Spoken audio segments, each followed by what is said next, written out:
Paru jeudi, l'article sur Pierrot de la Lune, alors SDF, et sa chienne Bianca, a suscité une immense vague de solidarité. Magique.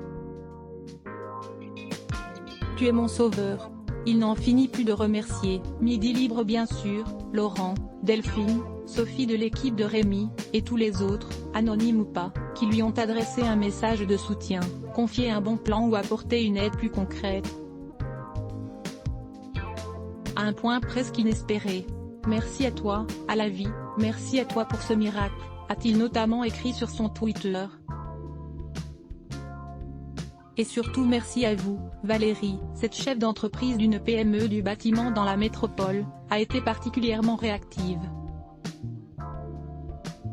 J'ai lu l'article le matin, son histoire m'a touchée, je ne me suis pas posé beaucoup de questions, je l'ai contactée, explique-t-elle. Pourquoi?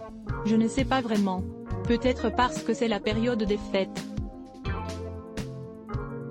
J'ai un appartement que j'avais fait refaire en août, meublé, et libre. J'ai la chance de gagner ma vie mais je n'ai le temps de rien, s'excuse-t-elle presque.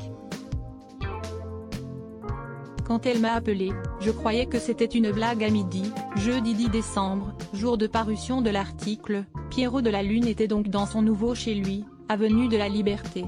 Valérie, je lui ai demandé s'il voulait qu'on aille faire 3 courses, il m'a dit que c'était bon. Si ça m'a ému? Oui, on l'était tous les deux. Mais dans la mesure. Notre relation a été assez timide. Elle l'héberge à titre gracieux jusqu'en janvier. Ensuite, ils établiront un bail. 400 € par mois, électricité comprise, comme Pierre-Alain, son vrai prénom, s'y était engagé puisqu'il touche le chômage. Quand Valérie m'a contacté, j'ai sauté sur l'occasion, j'ai abandonné mes duvets, pris le bus. C'est un duplex, dit-il avec enthousiasme. En bas, la salle à manger et la cuisine. En haut, une mezzanine, avec une chambre et une salle de bain. Franchement, quand elle m'a appelé, je croyais que c'était une blague. Et je ne pensais pas du tout que ce pourrait être un appart comme ça, je l'en remercie énormément. J'ai dormi comme un bébé. Pierrot a commencé par profiter du calme, faire chauffer le cumulus pour se prendre une douche chaude direct, manger dans une assiette avec des couverts. Et cette première nuit? J'ai dormi comme un bébé. Une bonne nouvelle n'arrivant jamais, cela dit le sage, en plus d'un toit, Pierre-Alain a retrouvé sa famille. Celle du côté de son père, Alain, avec qui le contact était rompu depuis la mort de celui-ci, dans l'Isère, quand Pierre-Alain avait 11 ans et avait été placé en foyer. Sa mère ne pouvant plus l'assumer. Quand j'ai lu l'article, j'ai tout de suite su que c'était lui, explique Colette, sa tante. Je ne l'avais plus revu depuis le décès de mon frère et je savais qu'il était SDF, on le cherchait depuis un moment. Ça me faisait de la peine mais on ne savait pas comment le joindre, ni où le joindre.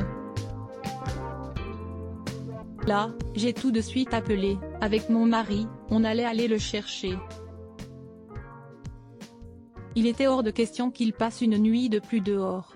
Chez sa tante pour les fêtes, mon premier vrai Noël depuis mes 11 ans. Sa tante Colette, à Lunel-Viel, Pierre-Alain s'en souvient, elle, sa maison, la balançoire dans le jardin, le perroquet. Il me disait avec l'accent du Midi, viens, rentre dans ma cage. Et il est toujours là, en sourit-il. Avec Colette, ils ont parlé longuement. L'urgence passée, ils ont surtout pris rendez-vous. Pierrot de la Lune et Bianca ne passeront pas les fêtes tout seuls, il viendra 3-4 jours à la maison pour Noël, confie-t-elle. Lui est ému, mon premier vrai Noël depuis mes 11 ans. Un toit, une famille et, pour que le conte de Noël soit complet. Un job? Valérie, son ange gardien, pourrait aussi être sa mère Noël, il sait ce que je fais. S'il veut, il sait où me trouver, pour l'instant, je le laisse se remettre. Avec une autre proposition concrète pour effectuer des petits boulots, et un dernier rêve, ouvrir son commerce associatif et aider les animaux. Il lui reste encore du chemin mais ça avance. Pierrot de la Lune a bien choisi son surnom, et il l'a déjà presque décroché. Let's block ADS. Why?